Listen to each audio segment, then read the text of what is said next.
Ji S equal to 1 + 2s divided by 0.5 + 4s दिया हुआ है। तुम इसके लिए जी जे ओमेगा के मॉडुलस ओमेगा के टर्म में लिखो और इसका एंगल ये भी ओमेगा के टर्म में लिखो। ये आ जाएगा 1 + j2 omega divided by 0.5 + j4 omega 1 + 4 omega square divided by root under 0.5 square plus 16 omega square.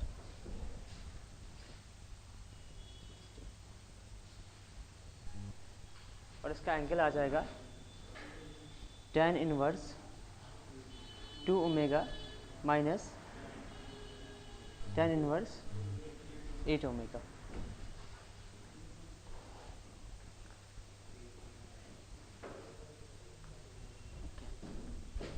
tan inverse 8 omega. ठीक है, हम एंगल की बात करते हैं।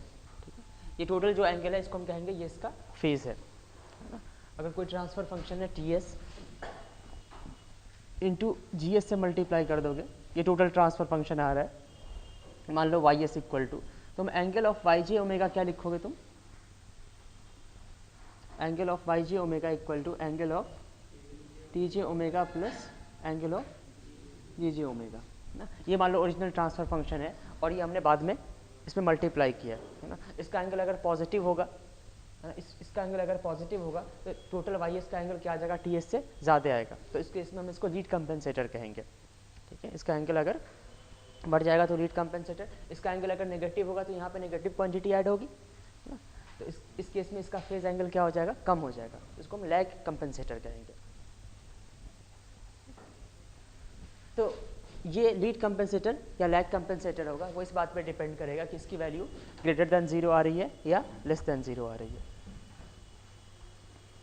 जैसे मैं omega equal to 1 radian per second अगर रखूं तो ये आ जाएगा tan inverse 2 minus tan inverse 8।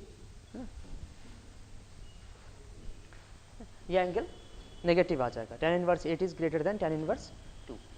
तो यहाँ पे इसको हम लैग कंपेंसेटर कहेंगे, इसका एंगल नेगेटिव है, -19.44 डिग्री। तो हम कहेंगे omega equal to 1 radian per second पे ये -19.44 डिग्री का लैग प्रोवाइड कर रहा है। ओमेगा अगर तुम चेंज कर दो, omega equal to 3 radian per second अगर हम रखें तो इसका एंगल क्या आ जाएगा? ये कितना आएगा? Omega equal to -7.07। इस तरह से अगर omega equal to 0.5 radian per second पे angle of G J omega equal to tan inverse, यहाँ पे 1 आ जाएगा माइनस tan इनवर्स ये 4 आ जाएगा, -30.93। ओमेगा ज़्यादा कर दिया है ना, 3 कर दिया तो लैग कम एंगल का लैग प्रोवाइड कर रहा है ना। ओमेगा इक्वल टू अगर तुम कम कर रहे हो 0.5 रेडियन रख दिया तो ये ज़्यादा का लैग दे रहा है। ओमेगा अगर 0 कर दोगे तो कितने का लैग देगा? ये 0 का लैग देगा। ओमेगा इक्वल टू इन्फिनिटी पे कितना का लैग देगा?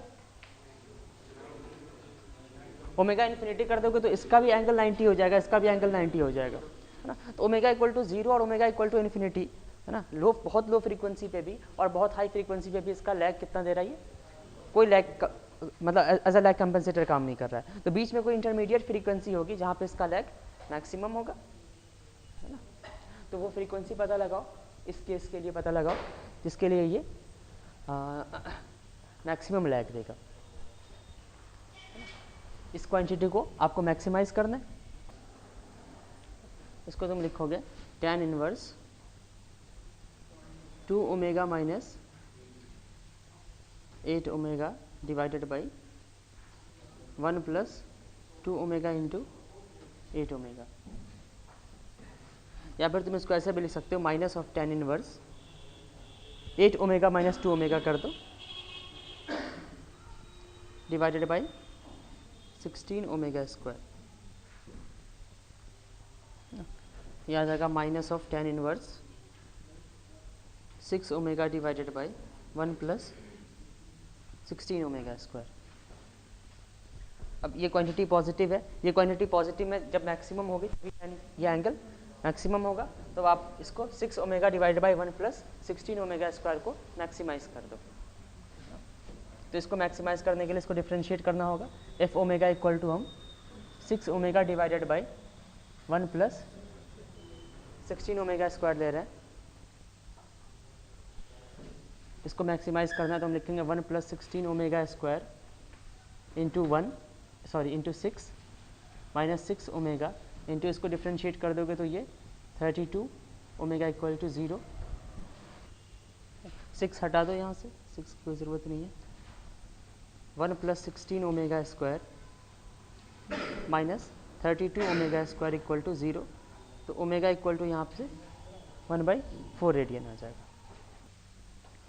अगर आपको इस तरह से पता लगाना है tan inverse A minus tan inverse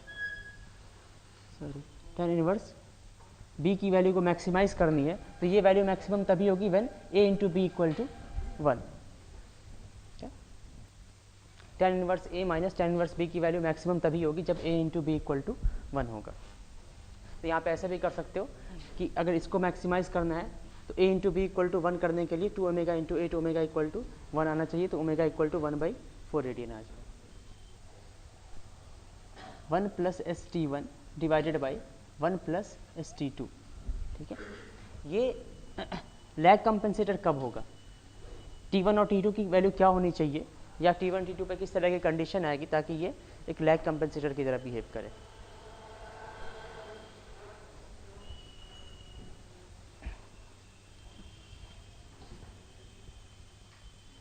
ये angle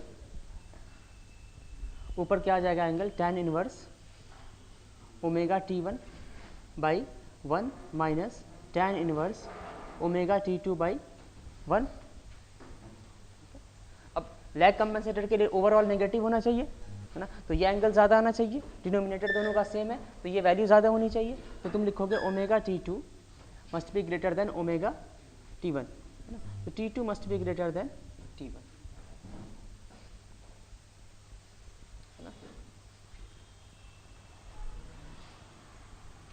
T2 must be greater than T1 का मतलब हो जाएगा कि ये कुछ ऐसा होना चाहिए 1 plus 2s divided by 1 plus 4s। ठीक है, ये लैग कंपनसेटर है, ये टाइम कांस्टेंट फॉर्म में हो गया, है ना। इसका जीरो कहाँ पे होगा, -1/2 पे, यहाँ पे जीरो हो जाएगा, और पोल -1/4 पे। जीरो और पोल में से डोमिनेंट कौन होगा, जो और इसके करीब करिए, तो हमने जब सेकेंड ऑर्डर का फर्स्ट ऑर्डर अप्रॉक्सीमेशन करते तो वहाँ पे देखते हैं। यहाँ पे lead lag compensator stable system के लिए कैसे पहचानोगे, ठीक है, अगर पोल नज़दीक है इमेजिनरी एक्सिस के, है ना, तो ये लैग कंपनसेटर होगा, अगर जीरो नज़दीक होगा तो ये लीड कंपनसेटर होगा। इसी में अगर मैं कंडीशन अगर उल्टी कर दूं, है ना, T2 लेस देन T1 कर दूं, तो ये एंगल हमेशा पॉजिटिव आएगा, उस केस में इसको हम लीड कंपनसेटर कहेंगे।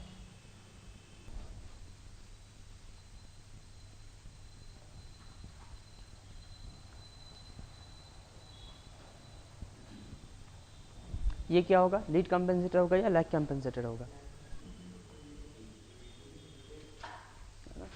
इसको हम ऊपर एंगल क्या आ जाएगा, tan inverse omega by 1 minus tan inverse यहाँ पे ओमेगा बाई 2 आ जाएगा। तो ये एंगल ये हमेशा पॉजिटिव एंगल देगा, तो इसको हम लीड कंपनसेटर कहेंगे,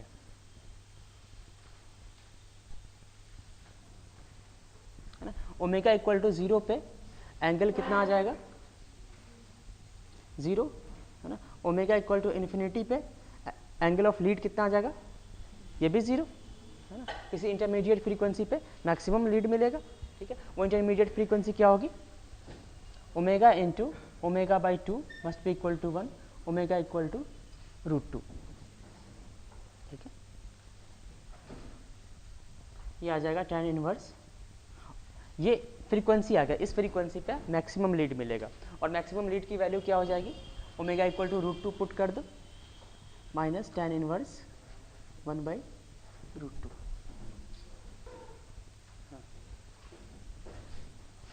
19.47 डिग्री का मैक्सिमम लीड इतना मिल सकता है इस लीड कंपेंसेटर से। ये क्या होगा, ए ग्रेटर देन 0 है, ए ग्रेटर देन 0 दे दिया मैंने। इसका एंगल आ जाएगा tan inverse omega by A minus, नीचे एंगल हमेशा 90 है ना, ऊपर में ओमेगा कम कर दो तो ये एंगल वेरिएबल है, लेकिन यहाँ पे तो सिर्फ ओमेगा ही है ना, तो ये एंगल तो यहाँ पे तो एंगल 90 होगा, तो इसका इतना आ जाएगा। तो ये हमेशा लैग कंपनसेटर होगा क्योंकि ये एंगल कभी भी 90 से ज़्यादा नहीं हो सकता। ठीक है, मैक्सिमम लैग कितना मिल सकता है, मैक्सिमम लैग 0 फ्रीक्वेंसी पे मिलेगा, 0 फ्रीक्वेंसी पे ये -90 मिलेगा मैक्सिमम लैग।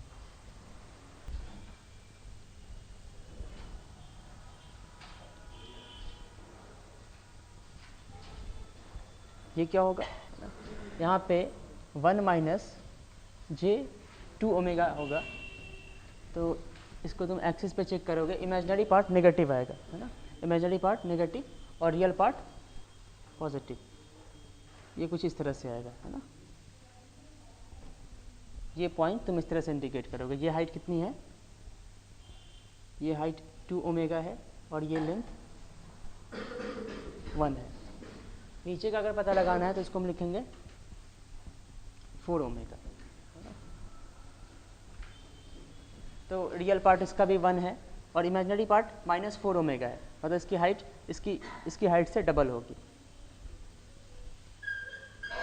ये एंगल न्यूमरेटर का एंगल है, टोटल एंगल आ जाएगा φ1 माइनस φ2 है ना, φ1 न्यूमरेटर का एंगल है और φ2 डिनोमिनेटर का एंगल, ये φ1 है और ये एंगल जो है ये φ2 आ जाएगा।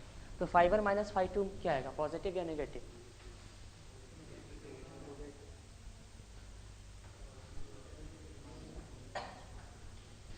φ2 इज मोर नेगेटिव, मतलब φ1 माइनस φ2 आ जाएगा ये ग्रेटर देन 0। φ1 माइनस 45 डिग्री है, क्लॉकवाइज जा रहे हो तो -45 कहोगे, φ2 कितना कहोगे, φ2 इक्वल टू -60 डिग्री है, तो φ1 माइनस φ2 क्या आ जाएगा, 15 डिग्री आ जाएगा।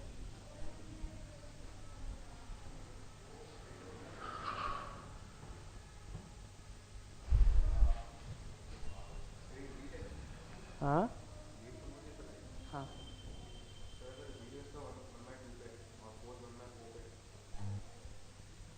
हाँ, वही मैं कह रहा हूँ ना कि आप कोई उस तरह से कोई भी रूल बना लेंगे तो वहाँ पे गलत होने का चांस है। ठीक है, आप सीधे कंपनसेटर बनाइए इसका, क्योंकि इसमें बहुत टाइम नहीं लगेगा। इसके एंगल के लिए आप इक्वेशन का फॉर्मूला लिखिए, ठीक है, वो सिर्फ स्टेबल सिस्टम के लिए होता है। ठीक है, दोनों जब पोल और जीरो दोनों लेफ्ट हाफ में हो, है ना। ये क्या होगा, वो जो मैंने बताया था कि अगर पोल ऑरिजिन के करीब रहेगा तो ये क्या हो जाएगा, लैग कंपनसेटर होगा, इसको हम लैग कंपनसेटर कहेंगे। और अगर ये इस तरह से रहेगा तो इसको हम लीड कंपनसेटर कहेंगे। ये तभी है जब pole zero left hand side में हो, जी ओमेगा एक्सिस के। जैसे पिछले केस में क्या था, 1 माइनस 2s ऊपर था ना, 1 minus 2s divided by 1 minus 4s। ठीक है, देखो रूल यहाँ से नहीं बनेगा, आप एंगल कैलकुलेट करके देखेंगे। ठीक है, रूल यहाँ से बनेगा ना, है ना। इसका रूल ये क्या आ रहा है, किसी भी ओमेगा के लिए लीड कंपनसेटर आ रहा है, इसका जीरो कहाँ पे, 1/2 पे है, और ये पोल 1/4 पे।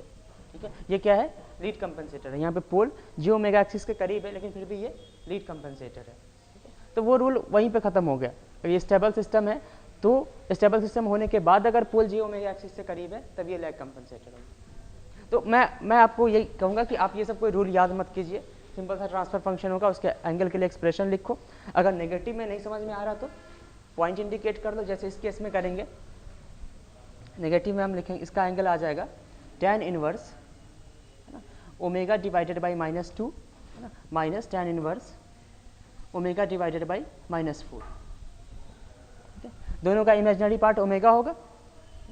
मान लो इमेजिनरी पार्ट ओमेगा, यहाँ पे किसी भी ओमेगा के लिए इन दोनों टर्म का इमेजिनरी पार्ट हमेशा फिक्स होगा, है ना। इसका रियल पार्ट कितना है -2, तो -2 मान लो यहाँ पे,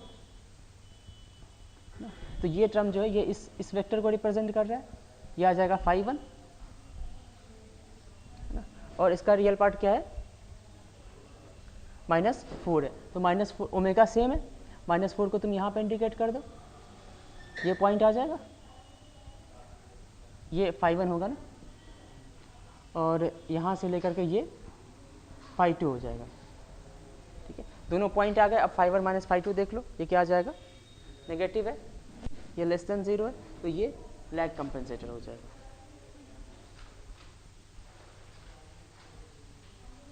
लेकिन ज़्यादातर जो आपको कंपेंसेटर होते हैं वो स्टेबल सिस्टम के लिए ही होते हैं। यहाँ पे पोल 0 दोनों नेगेटिव में रहता है, तो उस केस में तुम ये कह सकते हो।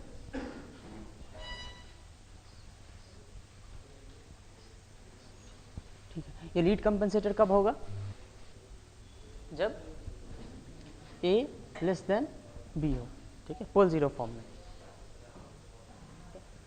साइन से कोई फर्क नहीं पड़ता है, मतलब आप मैग्नीट्यूड नहीं देखेंगे, सिंपली A और B को कंपेयर करेंगे। जैसे अगर मैं S-2 डिवाइडेड बाई S-1 कर दूं, तो इसको तुम क्या बोलोगे, यहाँ पे A की वैल्यू -2 है और B की वैल्यू -1 है, ये वैलिड है ना, तो फिर ये लीड कंपेंसेटर है।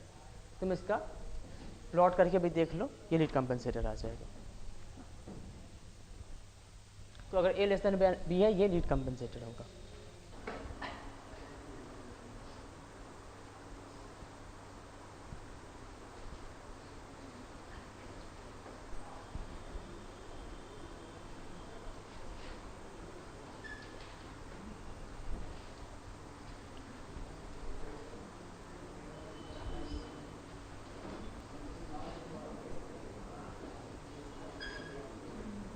यहाँ पे YS/RS क्या लिखेंगे हम,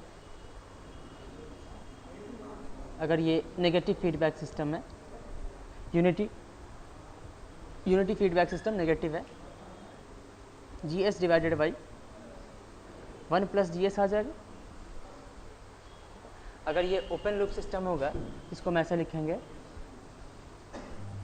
GS YS और RS, YS divided by RS equal to GS हो जाएगा। इस सिस्टम में GS के अंदर यहाँ पे इनपुट RS जा रहा है ना, और यहाँ पे GS के अंदर इनपुट क्या जाता है, RS माइनस YS। यहाँ पे इसको R से ये रेफरेंस होता है, जिसको ट्रैक कराना होता है।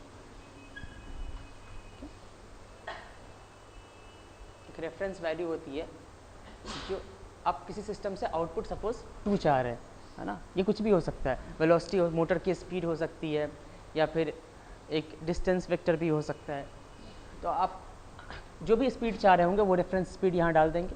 ठीक है, इनिशियली मान लें कि स्पीड 0 होगी, तो यहाँ पे 0 फीड किया जाएगा, यहाँ पे 2 - 0 सिस्टम के अंदर जाएगा। ठीक है, इसकी स्पीड फिर बढ़ेगी। तो इस तरह से कंट्रोल सिस्टम होता है।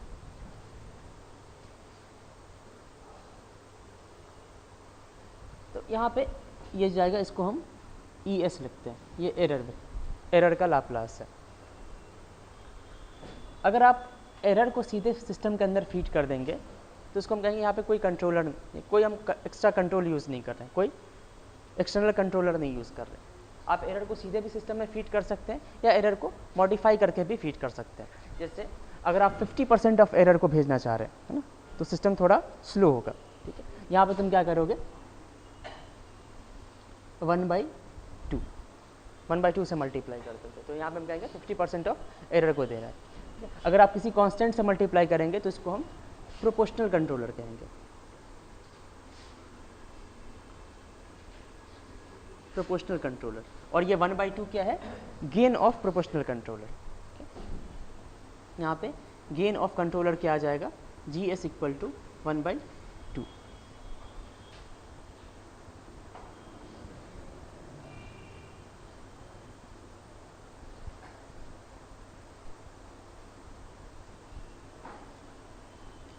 ये ई एस है। अगर आप कांस्टेंट से मल्टीप्लाई करेंगे तो इसको हम प्रोपोर्शनल कंट्रोलर कहेंगे, इसको हम कहेंगे गेन ऑफ प्रोपोर्शनल कंट्रोलर। तो उसको गेन को हम के से डिनोट करेंगे और प्रोपोर्शनल कंट्रोलर है तो के पी इक्वल टू हम लिखेंगे 1/2। आप ये भी कर सकते हैं, एरर को डिफ्रेंशिएट करके दे, ठीक है। यहाँ से ई टी जा रहा है, आप सिस्टम में क्या दें, यहाँ पे कंट्रोलर है, आप D E T by D T, error का डिफ्रेंशिएशन, ठीक है। Rate of change of error को आप सिस्टम के अंदर फीड करें। तो अगर तो यहाँ पे आपको क्या लगाना पड़ेगा, यहाँ से ई टी आ रहा है, आप सिस्टम में D E T by D T देना चाह रहे हैं, तो यहाँ पे आप एक डिफ्रेंशिएटर लगाएंगे और डिफ्रेंशिएटर का लाप्लास क्या आ जाएगा अगर आप, तो यहाँ पे इसको हम डिफरेंशियल कंट्रोलर कहेंगे और इसको किसी गेन के साथ, है ना, rate of change of error feed कर रहे हैं, उसको तुम किसी गेन के साथ मल्टीप्लाई कर दोगे के टी इंटू एस। अगर के टी की वैल्यू 2 होगी, है ना, तो लिखेंगे कि double of rate of change of error जो है वो आप सिस्टम के अंदर फीड कर रहे हैं, तो इसको हम बोलेंगे ये डिफरेंशियल कंट्रोलर है।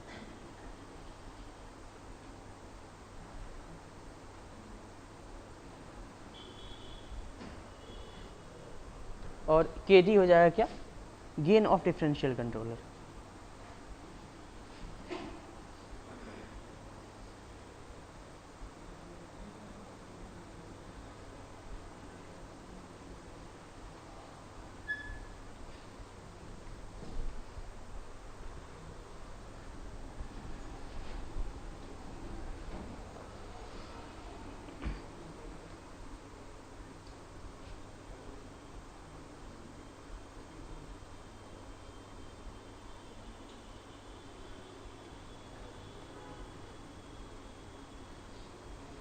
आप ये भी कर सकते हैं कि जो यहाँ पे एरर ई टी है, बीच में आपने कंट्रोलर लगा दिया और आप क्या चाह रहे हैं कि यहाँ पे जो भी एरर है वो इंटीग्रेट होकर के जाए सिस्टम के अंदर, ये सिस्टम के अंदर चला जाएगा, ये कंट्रोलर है। तो यहाँ पे आपको क्या लगाना होगा, एक इंटीग्रेटर लगाना होगा, इंटीग्रेटर का लाप्लास 1/s हो जाएगा, -∞ टू t 1/s, है ना, और इसको हम किसी गेन के पी से मल्टीप्लाई कर देते हैं, के आई से।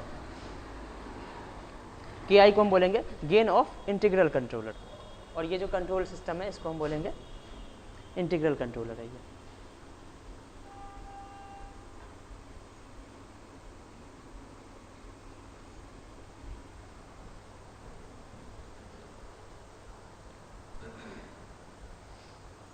और ये अब ये एरर इंटीग्रेट होकर के सिस्टम के अंदर जाएगा, जो भी सिस्टम का गेन जीएस है, सिस्टम का जो भी ट्रांसफर फंक्शन होगा।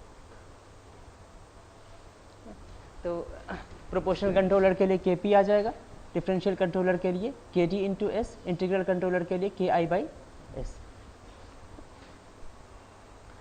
कभी कभी हम ये भी कर सकते हैं कि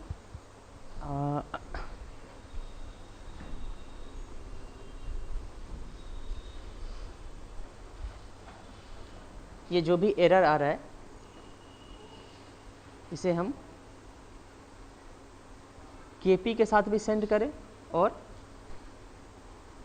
Kd बाई एस के साथ भी सेंड करें, और फिर ये सिस्टम, हम इसको कहेंगे ये सिस्टम है, और सिस्टम के अंदर ये यहाँ से एरर आ रहा है और इसको मॉडिफाई करके दे रहे हैं। तो यहाँ पे प्रोपोर्शनल कंट्रोलर भी है और डिफरेंशियल कंट्रोलर भी है, तो इसको हम पीटी कंट्रोलर कहेंगे।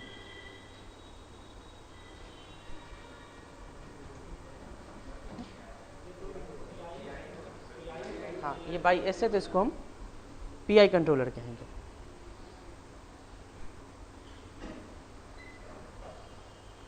उसी तरह से पीआई कंट्रोलर हो सकता है अगर मैं यहाँ पे ये के आई है,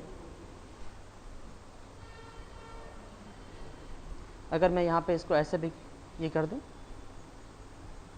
के डी इंटू एस और ये इसके अंदर दूँ, अब ये क्या हो जाएगा, ये पी आई डी कंट्रोलर। ठीक है, तो हम अब डिफरेंट कंट्रोलर का इफेक्ट देखते हैं फाइनल सिस्टम पे, फाइनल जो आउटपुट आएगा उस पर क्या इफेक्ट होगा फाइनल ट्रांसफर फंक्शन पे।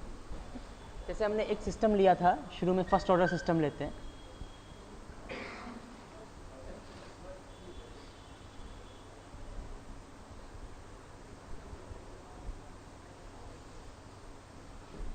यहाँ पे आपने रेफरेंस मान लो यूटी दिए, है ना। आप एक्सपेक्ट ये कर रहे हैं कि यहाँ पे आउटपुट भी क्या हो, आपने एक फीडबैक सिस्टम लगा दिया, है ना। फीडबैक इसलिए लगा दिया कि जो भी आउटपुट है ये यहाँ पे चेक होता रहे, ये माइनस ये प्लस, और आप एक्सपेक्ट कर रहे हैं कि Y T equal to steady state में यू टी आ जाए। तो तुम वाई टी की स्टेडी स्टेट वैल्यू बता सकते हो। ये यूनिटी फीडबैक सिस्टम है, यहाँ पे कोई कंट्रोलर यूज़ नहीं कर रहे हैं। कोई कंट्रोलर यूज़ नहीं कर रहे हैं, इसका मतलब क्या हो जाएगा,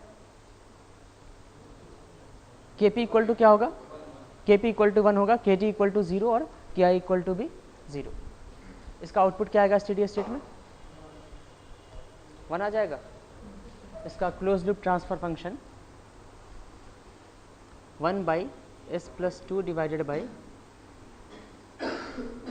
1 + 1/s+2। इनपुट यू टी है, इनपुट हम यहाँ पे अब रेफरेंस कहेंगे, जब भी फीडबैक सिस्टम होगा तो हम उसमें रेफरेंस कहेंगे। ये आ जाएगा 1/s+3। इसमें अगर तुम अब यू टी आपने दिया है तो इनपुट का लाप्लास 1/s हो जाएगा, है ना।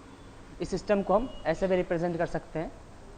अब इसको हम ओपन लूप सिस्टम की तरह ऐसे रिप्रेजेंट कर सकते हैं, 1/s+3, ठीक है, इनपुट यू टी और ये आउटपुट वाई टी।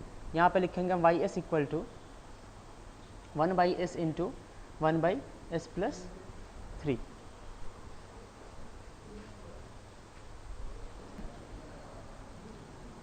यह आ जाएगा 1/s इंटू s+3।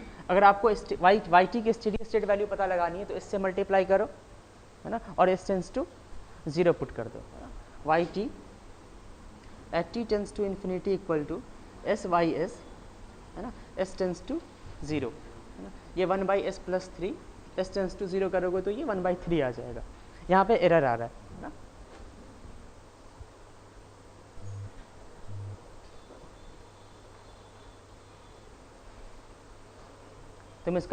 तुम चाहो तो यहाँ से पार्शियल फ्रैक्शन ले लो, है? और पार्शियल फ्रैक्शन से भी कर सकते हो। यहाँ पे इसको जब तुम पार्शियल फ्रैक्शन से सॉल्व करोगे तो वाई टी की वैल्यू आ जाएगी 1/3 into 1 minus E to power minus, इसका टाइम कांस्टेंट क्या 1/3 ये आ जाएगा, ई to power minus t/3, 3t, 3t, ठीक है। तो स्टेडी स्टेट में यहाँ पे आपको 1/3 आ जाएगा, है ना। स्टेडी स्टेट एरर आ रहा है। अब मैं आपको अब चाह रहे हैं कि यहाँ पे आउटपुट क्या आना चाहिए, 1 आ जाना चाहिए, ठीक है। मैं आपको सजेस्ट करूँगा कि अब आप यहाँ पे इंटीग्रल कंट्रोलर यूज़ कर लीजिए। यहाँ पे ki/s यूज़ कर लो। ki की वैल्यू मान लो मैंने 1 दे दिया, तो यहाँ पे आप 1/s यूज़ कर लो। अब ओवरऑल ट्रांसफर फंक्शन बताओ और उसमें बताओ कि स्टेडी स्टेट एरर क्या होगा या स्टेडी स्टेट आउटपुट क्या होगा। यहाँ पे ओवरऑल ट्रांसफर फंक्शन आ जाएगा 1/s into s+2 divided by 1 + 1/s into s+2, 1/s² plus 2s+1 आ जाएगा। y(s) इक्वल टू नहीं, ये ट्रांसफर फंक्शन आ जाएगा ना, ये ट्रांसफर फंक्शन आ जाएगा। आउटपुट आ जाएगा 1/s into s² plus 2s+1 आ जाएगा। तो s(y(s) equal to 2s+1, s tends to अगर इसमें ना s टेंस टू अगर 0 करो तो 1 के सामने ये दोनों नेग्लेक्ट हो जाएंगे, ये आ जाएगा Y T at t tends to infinity पे वैल्यू 1 आ जाएगी।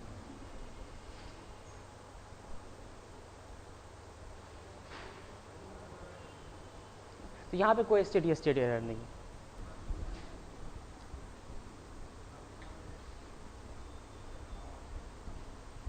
यहाँ पे हम कोई कंट्रोलर यूज़ नहीं कर रहे हैं। इसका ट्रांसफर फंक्शन आ जाएगा k divided by S T plus के आ जाएगा, लेकिन ये टाइम कांस्टेंट फॉर्म में नहीं है ना, इसको तुम टाइम कांस्टेंट फॉर्म में अगर लाओगे तो ये के से डिवाइड कर दो, तो 1 डिवाइडेड बाई 1 प्लस, है ना, एस इंटू टी बाई के, टी बाई के इसका टाइम कांस्टेंट हो जाएगा और इसका गेन 1 आ गया, तो इसकी स्टेडी स्टेट वैल्यू 1 ही आ जाएगी। ओके ठीक है, तुम कैसा भी सिस्टम ले लो, मैं एक जनरल सिस्टम इस तरह से ले रहा हूँ, k divided by S plus ए,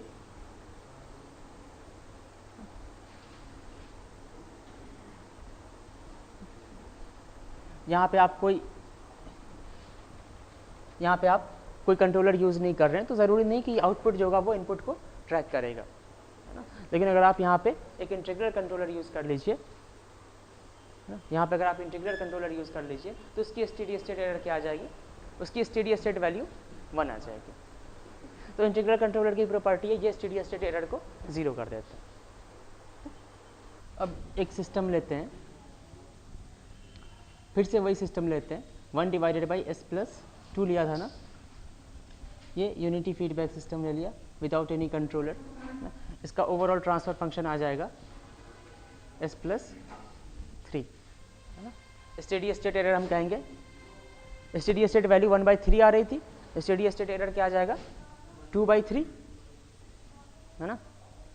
और इसका टाइम कांस्टेंट क्या आ रहा था, इसका टाइम कांस्टेंट 1/3 सेकेंड आ रहा था। ओके, अब मैं आपको यहाँ पे एक प्रोपोर्शनल कंट्रोलर यूज़ करने के लिए कह रहा हूँ, जिसका gain of proportional controller by default gain of proportional controller 1 होता है ना। मैं यहाँ पे 1 से ज़्यादा ले रहा हूँ, यहाँ पे मैं 5 ले रहा हूँ। प्रोपोर्शनल कंट्रोलर का देखते हैं क्या फ़र्क पड़ेगा। तो आपको स्टेडी स्टेट एरर और टाइम कांस्टेंट बताना है, या स्टेडी स्टेट वैल्यू और टाइम कांस्टेंट बताना है।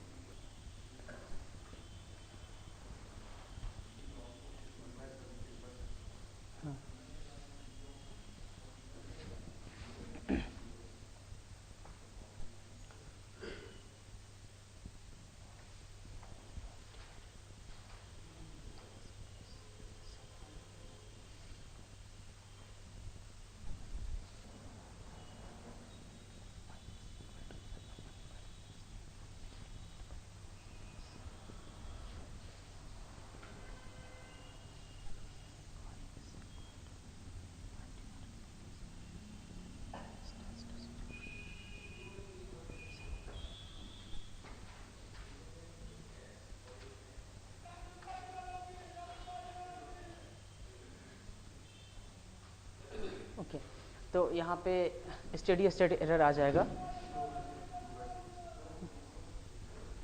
2/7 और टाइम कांस्टेंट कितना आ रहा है, इसका जब इन्वर्स लाप्लास लेंगे तो 10⁻⁻70 आएगा ना, ये आ जाएगा 1/7 सेकेंड।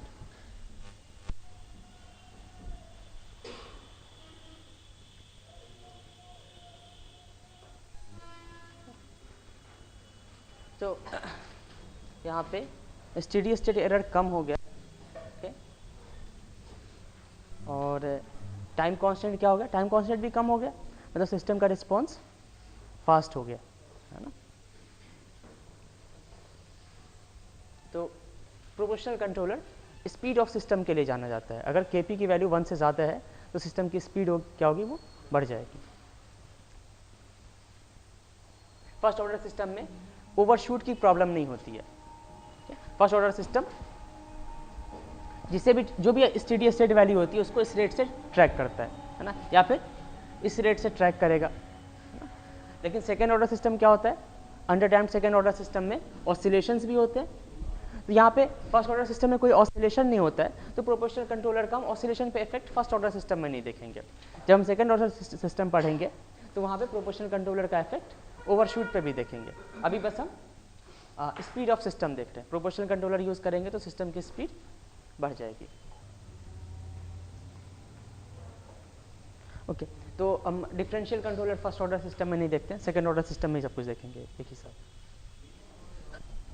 अगर आपको कभी पता लगाना हो तो तुम पूरा ट्रांसफर फंक्शन बना सकते हो, है ना। एक सेकेंड ऑर्डर सिस्टम इस तरह से हम लेते हैं ना, 2 zeta omega N S plus omega N square, ये ट्रांसफर फंक्शन लेते हैं। Close loop second order system का ट्रांसफर फंक्शन होता है या ओपन लूप ट्रांसफर फंक्शन होता है? Close loop transfer function. तो इस सेकेंड ऑर्डर सिस्टम को फीडबैक फॉर्म में लिख सकते हो तुम, यूनिटी फीडबैक फॉर्म में लिख सकते हो। तुम्हारे को इसको इस तरह से लिखना है,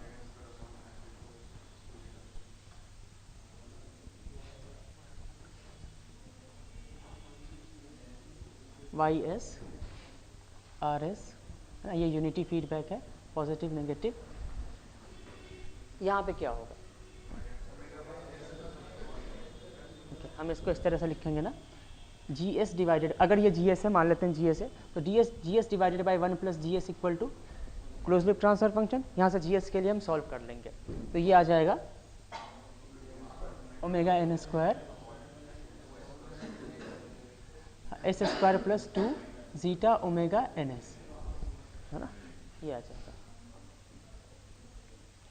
और by default gain of proportional controller 1 है। अब हम यहाँ पे 1 की जगह पे Kp यूज़ कर लेते हैं। Kp की वैल्यू कुछ भी हो सकती है, गेन ऑफ प्रोपोर्शनल कंट्रोलर। तुम Kp के साथ अब इसका ट्रांसफर फंक्शन बनाओ, ठीक है। और ठीक है, अभी अगर इस फॉर्म में है तो हम कहेंगे ओमेगा इसकी नेचुरल फ्रीक्वेंसी ऑफ ऑसिलेशन है, omega D equal to omega N into root under 1 minus zeta square, ये एक्चुअल फ्रीक्वेंसी ऑफ ऑसिलेशन या डैम्प्ड फ्रीक्वेंसी ऑफ ऑसिलेशन। उसके बाद जीटा इसका डैम्पिंग रेशियो, है ना, zeta into omega N damping factor,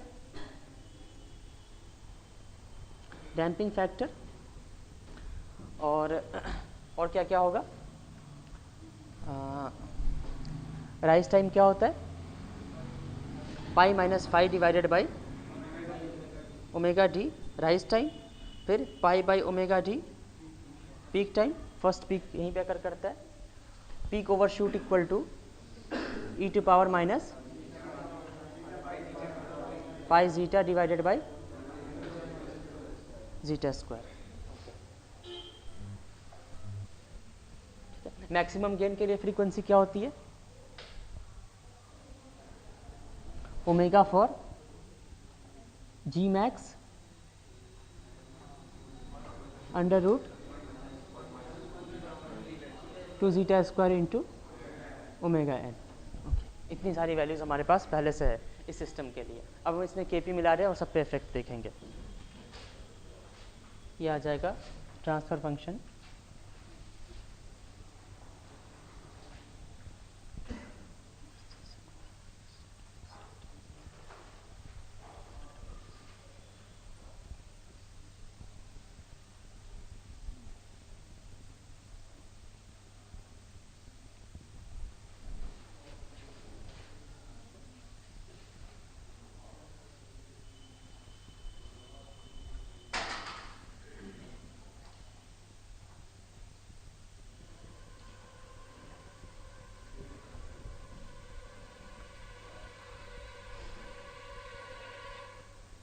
तो क्या ये सेकेंड ऑर्डर सिस्टम के फॉर्म में है? ये s square plus 2 zeta omega N s, सबसे पहले यहाँ पे इसका कोफिशिएंट 1 होना चाहिए, 2 zeta omega N S plus omega N square. तो यहाँ पे अब natural frequency of oscillation omega N dash square equal to क्या है, K P into omega N square है।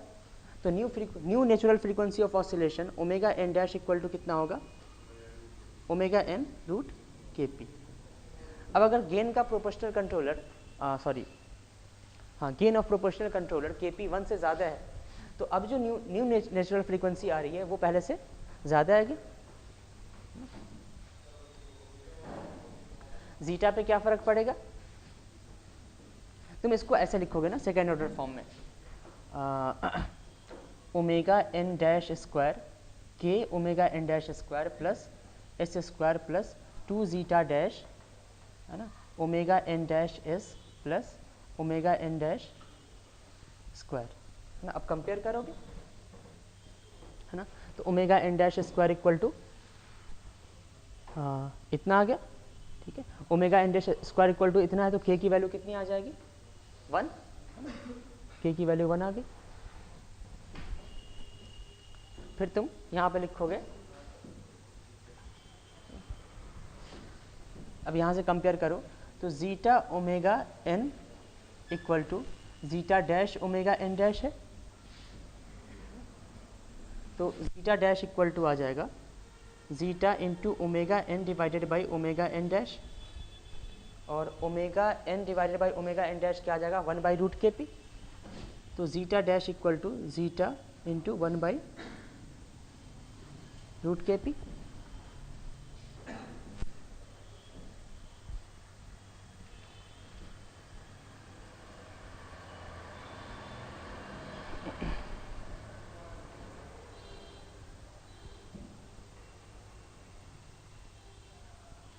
है ना, तो यहाँ पे जीटा क्या हो गया, अगर के पी 1 से ज़्यादा होगा तो जीटा पहले वाले जीटा से कम हो जाएगा, डैश मतलब न्यू, और अगर डैश नहीं है तो वो ओल्ड वाला हो जाएगा।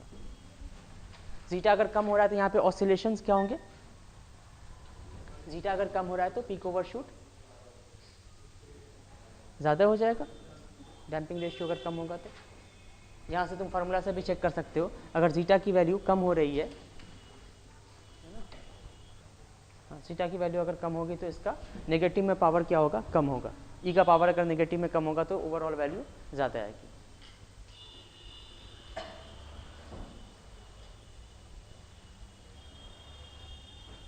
Okay, damped frequency of oscillation क्या आ जाएगा,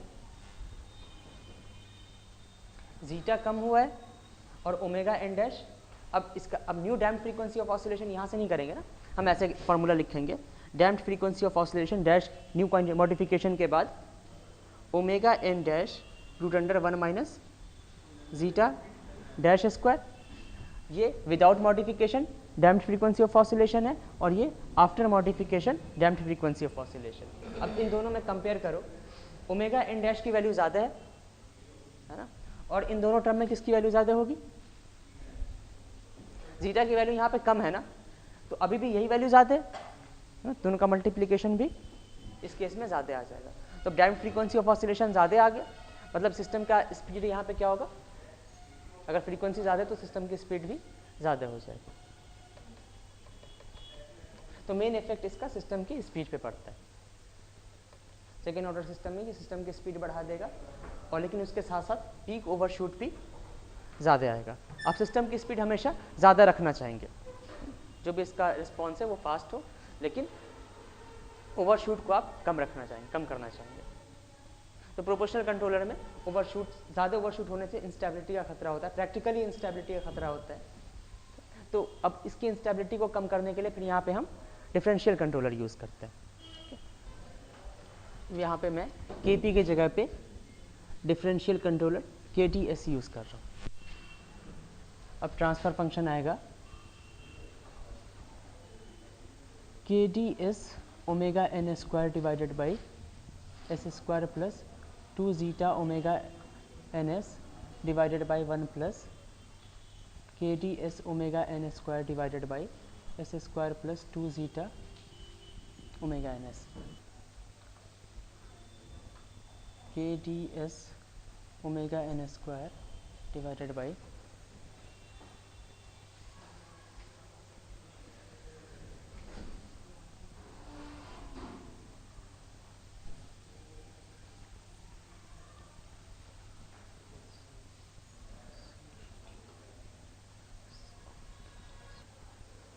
यहाँ पे कांस्टेंट टर्म आ ही नहीं रहा है,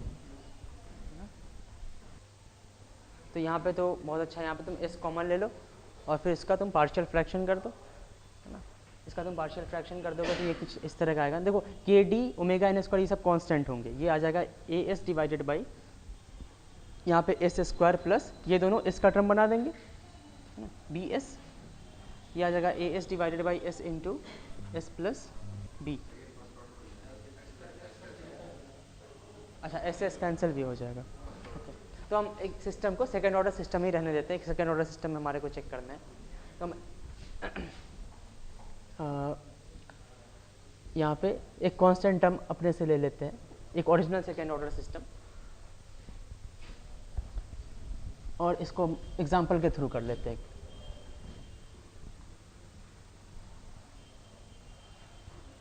एक सेकेंड ऑर्डर सिस्टम ले लो।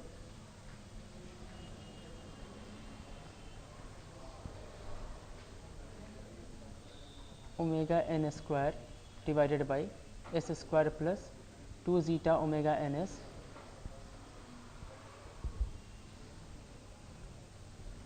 Plus omega N square.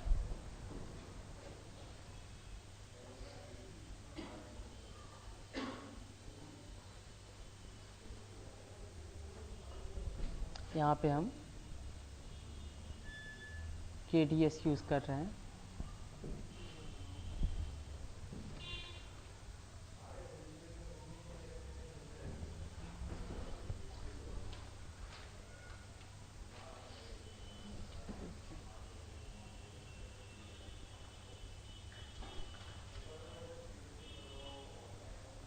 Practically कभी भी डिफरेंशियल कंट्रोलर सिर्फ डिफरेंशियल कंट्रोलर यूज़ नहीं होता है। प्रैक्टिकली हम डिफरेंशियल कंट्रोलर को प्रोपोर्शनल कंट्रोलर के साथ यूज़ करते हैं। तो यहाँ पे हम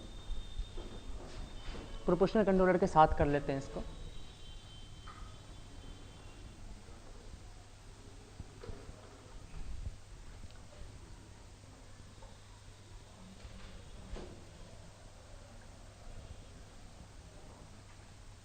KP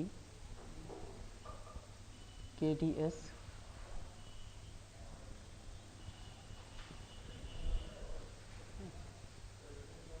लेकिन ये इस केस में डिफ़िकल्ट बन जाएगा। चलो इसका ट्रांसफ़र फंक्शन बना करके देखो। यहाँ से एरर ट्रांसमिट होगा और ये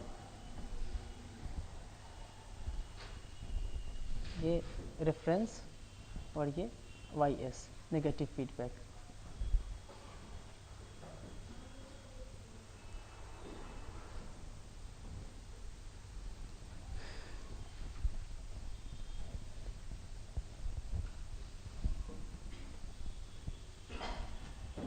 without any controller transfer function आएगा, है ना। सिंपली यूनिटी फीडबैक ले लो तो transfer function omega N square divided by S square plus 2 zeta omega N S plus omega N square.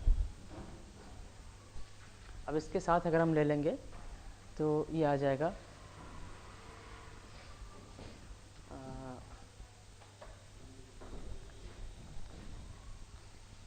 इन दोनों को साथ में तुम क्या लिख सकते हो, KP प्लस KDS लिख सकते हो ना। यहाँ पे हम इन दोनों की जगह पे सिंपली एक ब्लॉक यूज़ कर लें और इसका जो ट्रांसफ़र फंक्शन आ जाएगा वो KP plus KD into S आ जाएगा और ये इसके साथ सीरीज़ में लगा हुआ है, सॉरी कैस्केड में लगा हुआ है। तो ये आ जाएगा KP plus KDS into omega, अब वो यूज़ कर रहे हैं, divided by S square plus 2 zeta omega N s divided by 1 plus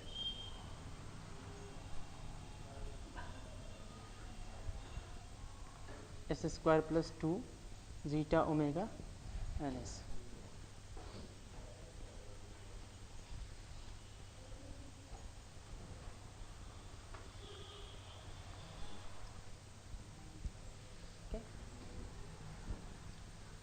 ये आ जाएगा KP plus KDS into omega N square divided by S square plus 2 zeta omega N S plus KDS omega N square plus KP omega N square, है ना।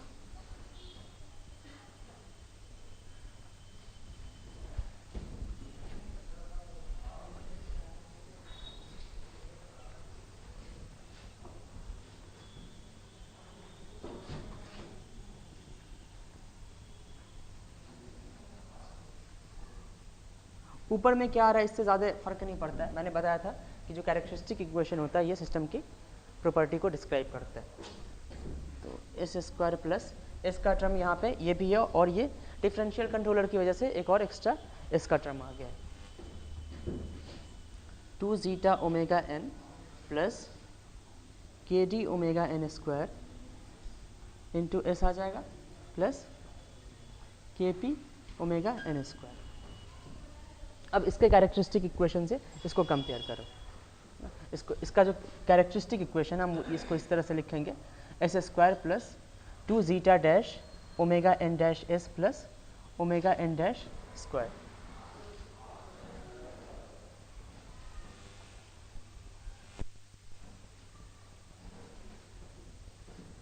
ठीक है, अब यहाँ पे देखो हम new natural frequency of oscillation omega N dash square equal to लिखेंगे K P into omega N square.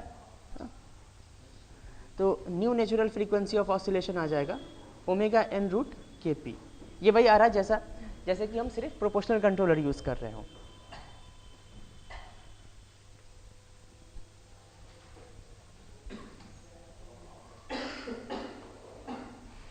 है ना, मतलब डिफरेंशियल कंट्रोलर का नेचुरल फ्रीक्वेंसी ऑफ ऑसिलेशन पे कोई फर्क नहीं पड़ता। अच्छा, उसके बाद फिर हम लिखेंगे ये टर्म क्या है,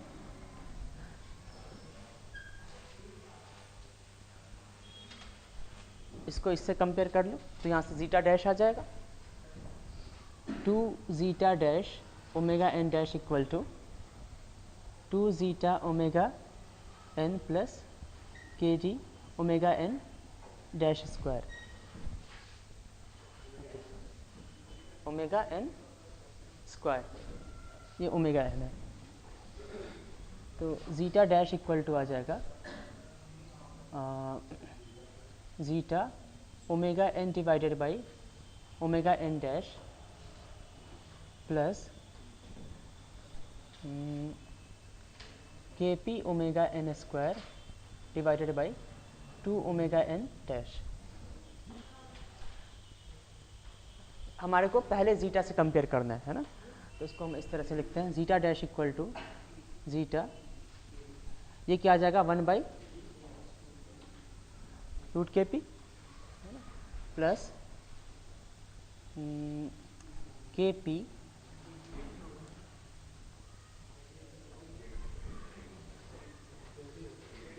यहाँ पे के टी है,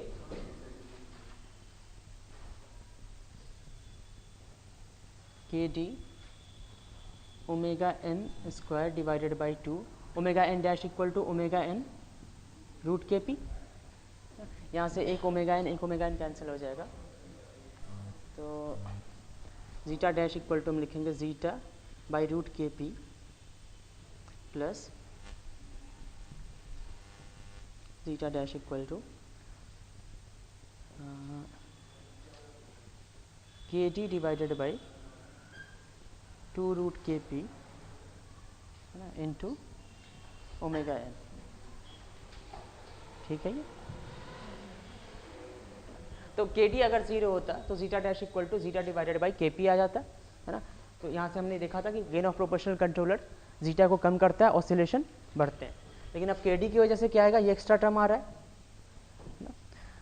ठीक है, तो अब डिपेंड करता है कि आप के पी और के D gain of proportional controller और गेन ऑफ डिफरेंशियल कंट्रोलर को एडजस्ट करके आप जीटा डैश न्यू जीटा जो है डैम्पिंग रेशियो वो कितना चाह रहे हैं। लेकिन यहाँ पे ओवरऑल के डी किस चीज़ के लिए रिस्पॉन्सिबल है, के डी जीटा डैश को बढ़ा रहा है या घटा रहा है, बढ़ा रहा है ना। तो यहाँ से डिफरेंशियल कंट्रोलर हम ये कह सकते हैं ये सिस्टम में डैम्पिंग को इंक्रीज कर देता है, ये ऑसिलेशंस को रिड्यूस करता है डिफरेंशियल कंट्रोलर। इस सिस्टम में स्टेडी स्टेट आउटपुट क्या आ जाएगा,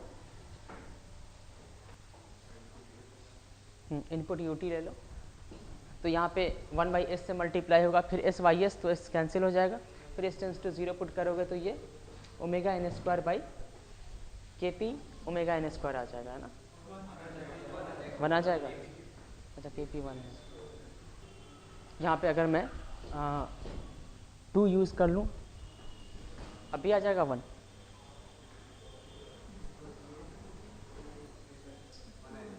अभी 1 आ जाएगा। ओके, ठीक है, हमने फर्स्ट ऑर्डर सिस्टम से देख लिया था इंटीग्रल कंट्रोलर का क्या काम होता है, स्टेडी स्टेट एरर को 0 करना। तो जब भी एक सिस्टम को ट्रैक कराया जाता है वहाँ पे इंटीग्रल कंट्रोलर यूज़ किया जाता है ना, ताकि स्टेडी स्टेट एरर क्या आ जाए, 0 आ जाए। लेकिन फिर देखा जाता है कि स्टेडी स्टेट एरर 0 बहुत देर के बाद हो रही है ना, तो वहाँ पे क्या करते हैं, सिस्टम के रिस्पॉन्स को फास्ट करना होता है, तो फिर एक प्रोपोर्शनल कंट्रोलर लगाते हैं, तो वहाँ पे फिर पीआई कंट्रोलर हो जाता है। फिर हम गेन को बढ़ाते रहते हैं, सिस्टम फास्ट होता जाता है, फास्ट होता जाता है, ठीक है। एक टाइम आता है जब गेन बहुत ज़्यादा हो जाता है तो सिस्टम ऑसिलेशन बहुत ज़्यादा हो जाता है, सिस्टम अनस्टेबल हो जाता है, ठीक है। या फिर पीक ओवरशूट, जब आप गेन को बढ़ाओगे गेन ऑफ प्रोपोर्शनल कंट्रोलर को, तो स्टेडी स्टेट रिस्पॉन्स तो जीरो आ जाएगा। जैसे अब एक सेकेंड ऑर्डर सिस्टम है ना, आपको इसको इस रेफरेंस पे ट्रैक कराना है ना। तो सबसे पहले मान लिया कि ये इस तरह से ट्रैक कर रहा है, इसका गेन कुछ कम है, स्टेडी स्टेट एरर आ रहा है ना। आप यहाँ पे इंटीग्रल कंट्रोलर यूज़ करेंगे, इंटीग्रल कंट्रोलर यूज़ करेंगे तो मान लिया कि सिस्टम का रिस्पॉन्स ऐसा आ जाएगा, ठीक है। लेकिन आप इससे सेटिस्फाइड नहीं है, सिस्टम को क्या करना है, फास्ट बनाना है, तो यहाँ पे आप प्रोपोर्शनल कंट्रोलर यूज़ करेंगे। तो कुछ प्रोपोर्शनल कंट्रोलर यूज़ करोगे तो ये ऐसा रिस्पॉन्स आएगा, और अगर गेन बढ़ा दो तो ये ऐसा रिस्पॉन्स आएगा, ठीक है। ये सिस्टम फास्ट हो गया, ठीक है, लेकिन इसमें ओवरशूट बहुत ज़्यादा है। देखो अगर थ्योरी में ओवरशूट, इतनी ओवरशूट से प्रॉब्लम नहीं है, जब लेकिन हम इसको एक्चुअली सिमुलेट करते हैं या प्रैक्टिकली, इस ओवरशूट, इतने ओवरशूट की वजह से सिस्टम अनस्टेबल हो सकता है, ठीक है। तो यहाँ पे हम इसको, इस ओवरशूट को कम करने के लिए फिर डिफरेंशियल कंट्रोलर यूज़ कर लेते हैं, तो उस केस में ये बन जाएगा पीआईटी कंट्रोलर।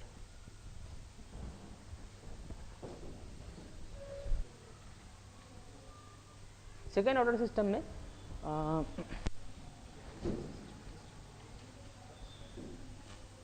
अभी हम सिस्टम की इंस्टेबिलिटी उतना नहीं देख रहे हैं, है ना। ओके चलो अब इसको कर लो, ये इतना समझ में आ गया। अब अभी हम कुछ एग्जांपल करेंगे जिसमें सिर्फ प्रोपोर्शनल कंट्रोलर यूज़ करेंगे, और इसमें देखेंगे कि प्रोपोर्शनल कंट्रोलर यूज़ करने से कहीं सिस्टम अनस्टेबल तो नहीं हो रहा। अभी हमने बस इतना देखा कि ऑसिलेशन फ्रीक्वेंसी बढ़ जाएगी, घट जाएगी, डैम्पिंग बढ़ जाएगा, घट जाएगा, सिस्टम कहीं अनस्टेबल तो नहीं हो रहा, ये देख लेते हैं। एक स्टेबल सिस्टम लेते हैं, जैसे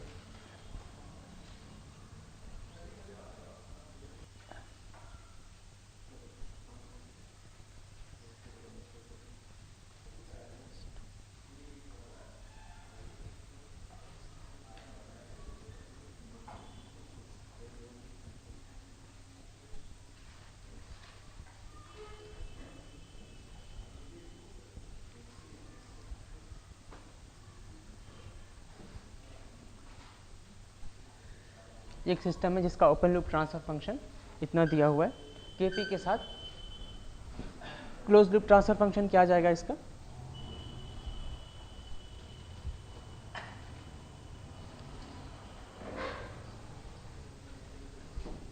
ये आ जाएगा KP divided by S+1 into S+2 plus KP।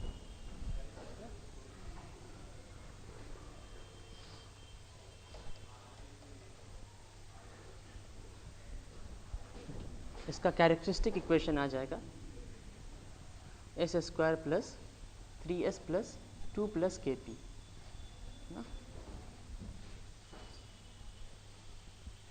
KP यहाँ पे ग्रेटर दैन 0 का, नेगेटिव तो कुछ ऐसा कनेक्ट नहीं कर सकते हो। अगर KP ग्रेटर दैन 0 है तो इसका रूट क्या आ जाएगा, S equal to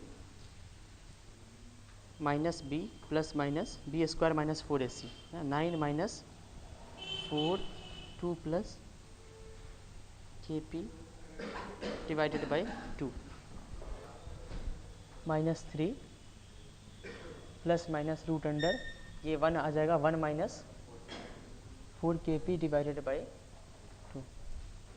okay, KP अगर हम 0 पुट नहीं कर सकते, 0 पुट करोगे तो फिर ये क्या बन जाएगा, अगर इसको 0 पुट करोगे तो ये फिर ओपन लूप ट्रांसफर फंक्शन बन जाएगा।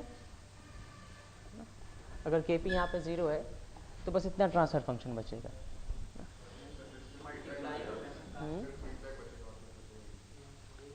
अच्छा इसको देख लेंगे हम, लेकिन अभी जो मैं कह रहा हूँ, ठीक है, अगर फीडबैक हटा लोगे तो बस ये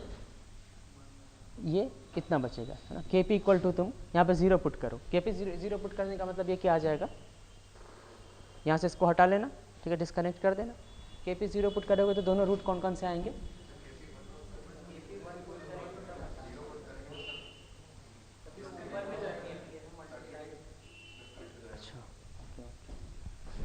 Kp तुम लेकिन फिर भी 0 पुट करके इसका सॉल्यूशन कैलकुलेट करो, इसके रूट कौन कौन से आएंगे। Kp इक्वल टू 0 पुट करो तो ये आ जाएगा -3 प्लस माइनस रूट बाई 2, है ना।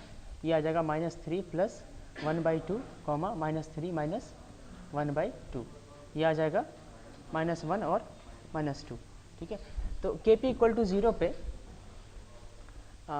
सिस्टम के पोल की लोकेशन कहाँ पे है,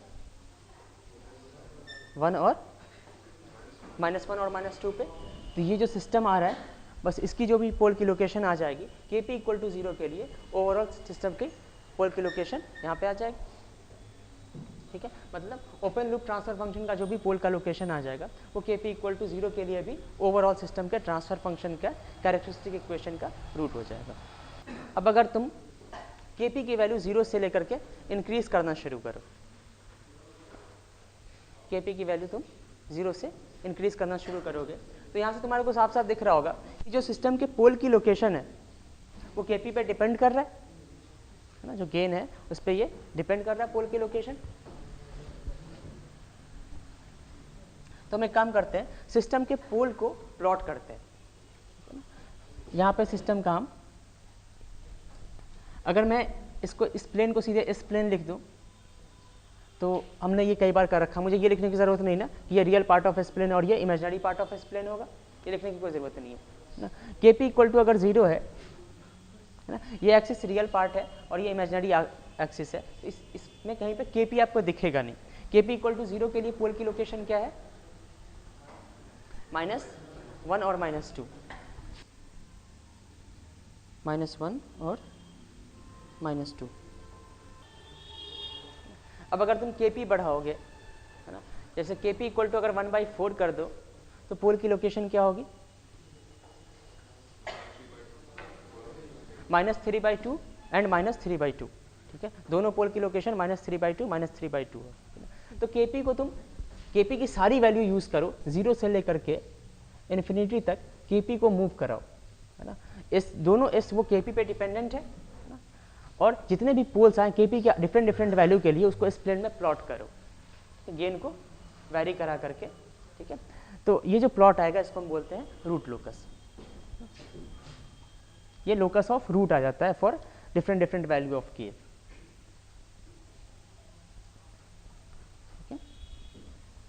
तो इस सिस्टम का अगर आपको रूट लोकस प्लॉट करना है तो K को बस वैरी कराते जाओ। जैसे एक रूट इसका आ जाएगा -3 plus 1 minus 4 Kp/2 1 minus 4 Kp/2।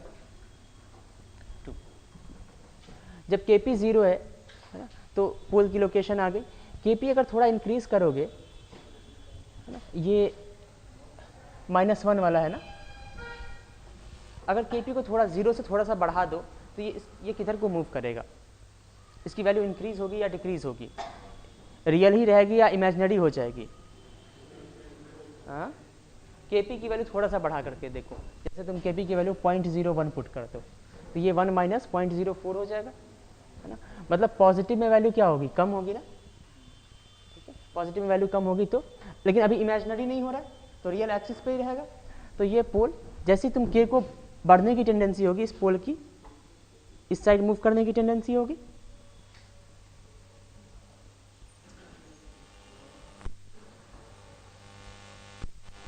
है ना। और इस पोल के मूव करने की टेंडेंसी कहाँ पे होगी,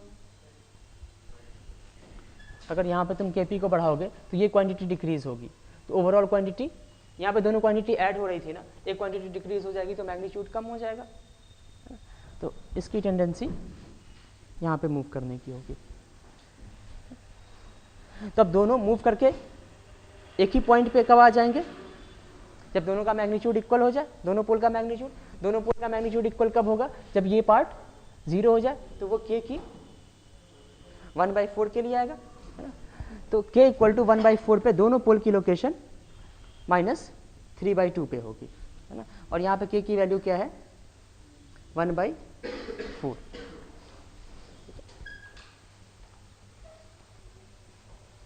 इसके बाद अगर K को फर्दर बढ़ाते हो तो ये पार्ट क्या हो जाएगा, इमेजिनरी, है ना। और सेकेंड ऑर्डर सिस्टम है, अगर एक रूट कॉम्प्लेक्स है तो दूसरा रूट उसका ठीक कॉम्प्लेक्स कंजुगेट हो जाता है।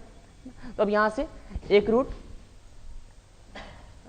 यहाँ से एक, अब फर्दर के की वैल्यू बढ़ाओगे तो रियल पार्ट में तो अब कोई फर्क नहीं पड़ेगा, क्योंकि अब रियल पार्ट ये तो रियल पार्ट कंट्रीब्यूट करेगा ही नहीं ना, तो दोनों का रियल पार्ट -3/2 पे कांस्टेंट रहेगा, ठीक है। एक रूट ऊपर जाएगा, दूसरा रूट नीचे आ जाएगा, तो एक रूट अब ऊपर जाएगा और दूसरा रूट नीचे आएगा, है ना। अब तुम के को कितना भी बढ़ाते रहो, रियल पार्ट पे कोई फर्क नहीं पड़ेगा, और के को इनफाइनाइट कर दोगे तो इमेजिनरी पार्ट इनफाइनाइट हो जाएगा। तो हम ये कहेंगे इसका हमने रूट लोकस प्लॉट कर लिया, है ना। और के की सारी वैल्यू ट्राई करके देख ली, दोनों रूट हमेशा left half of imaginary axis पे है, तो ये सिस्टम कभी भी अनस्टेबल नहीं होगा। इस सिस्टम को और भी कई तरीके से, किस तरीके से बता सकते हो कि केपी की हर वैल्यू के लिए स्टेबल होगा? राउथ हर्विट्ज से बता सकते हो कि ये केपी की हर वैल्यू के लिए स्टेबल होगा? हमारे पास ट्रांसफर फंक्शन है, तो यहाँ आपको इस पॉइंट पे रूट लोकस में भी बहुत पढ़ना है, लेकिन इस पॉइंट पे रूट लोकस का डेफिनेशन समझ में आ गया, रूट लोकस क्या होता है, ठीक है। इसका तुम राउथ हर्विट्ज से लिख लो, s² s, यहाँ पे आ जाएगा 1 और यहाँ पे आएगा 2 + kp। kp कहाँ से कहाँ तक वैरी करना है, गेन 0 to इन्फिनिटी वैरी करना है, माइनस नहीं ले सकते वैल्यू, और यहाँ पे 3 है और ये 0, तो यहाँ पे क्या आ जाएगा 2 + kp। अब kp की वैल्यू 0 to इन्फिनिटी वैरी करोगे तो ये तो हमेशा ही पॉजिटिव रहेगा ना, साइन चेंज होने का, साइन चेंज ही नहीं हो सकता।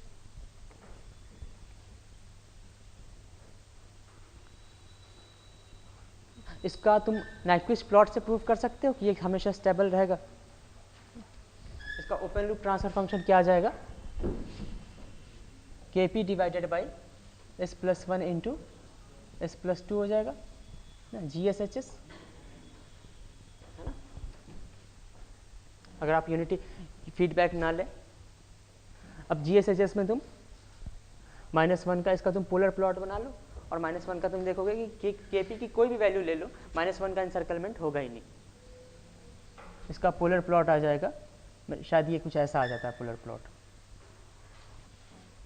ये नहीं होगा, इस तरह से कुछ हो जाएगा।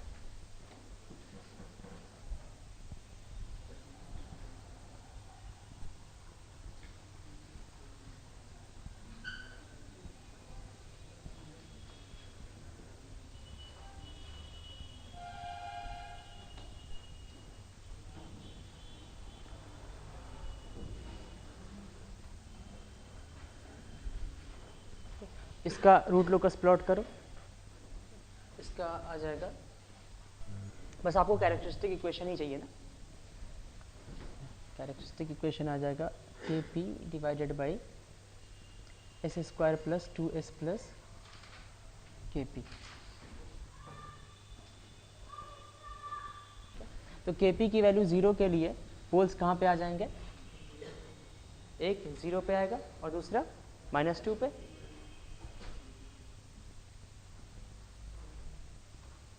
-2 पे, और यहाँ पे हम इसकी वैल्यू लिखेंगे -2 ± b² 4 - 4ac 4 kp बाई 2। तो s1 एक रूट आ जाएगा इसका -1 + 1 - kp, और s2 equal to -1 - 1 - kp। kp equal to 0 के लिए 0 और -1 आ जाएगा।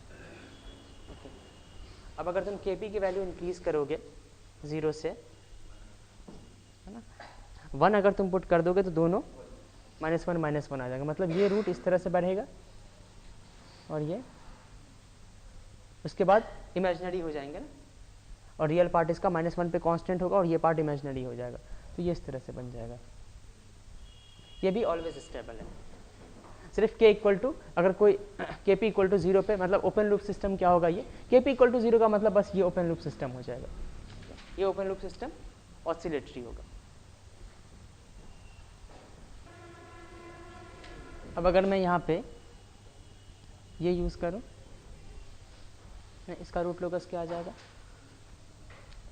तो Kp इक्वल टू अगर 0 के लिए आपको रूट पता करना है तो आपको इस एक्सप्रेशन में भी आने की ज़रूरत नहीं है, सीधे ओपन लूप ट्रांसफर फंक्शन का पोल देख लो, 0 और 2 पे आ जाएगा, 2 पे। और Kp इक्वल टू जब 1 होगा तो दोनों रूट का लोकेशन 1 और 1 पे होगा। उसके बाद जब ये इमेजिनरी होगा तो रियल पार्ट कांस्टेंट एट 1 और ये इस तरह से आ जाएगा। तो ये सिस्टम हमेशा अनस्टेबल है, K की सारी वैल्यू यूज़ करके देख लिया, दोनों रूट हमेशा राइट हाफ में है, तो ये ऑलवेज अनस्टेबल सिस्टम हो जाएगा। तो यहाँ पे हम क्या कर रहे हैं, दोनों जो इसका पोल आएगा है ना, जो भी इसका सॉल्यूशन आएगा उसके सॉल्यूशन हम Kp के टर्म में लिख पा रहे हैं क्योंकि ये सेकेंड ऑर्डर सिस्टम है। लेकिन अगर यही थर्ड ऑर्डर सिस्टम हो जाएगा है ना, तब तो हम Kp के फॉर्म में सॉल्यूशन नहीं लिख सकते। यहाँ पे हम Kp की डिफरेंट वैल्यू पुट कर दिया और हमने रूट को प्लॉट कर दिया, ठीक है। लेकिन अगर ये थर्ड ऑर्डर सिस्टम होगा तो वहाँ पे हम इस तरह से यूज़ नहीं कर सकते, third order fourth order system के लिए। तो वहाँ पे रूट लोकस प्लॉट करने की टेक्निक है बहुत सारी, मतलब उसके बहुत सारे स्टेप्स हैं, तो वो सब पढ़ेंगे कैसे रूट लोकस प्लॉट किया जा सकता है।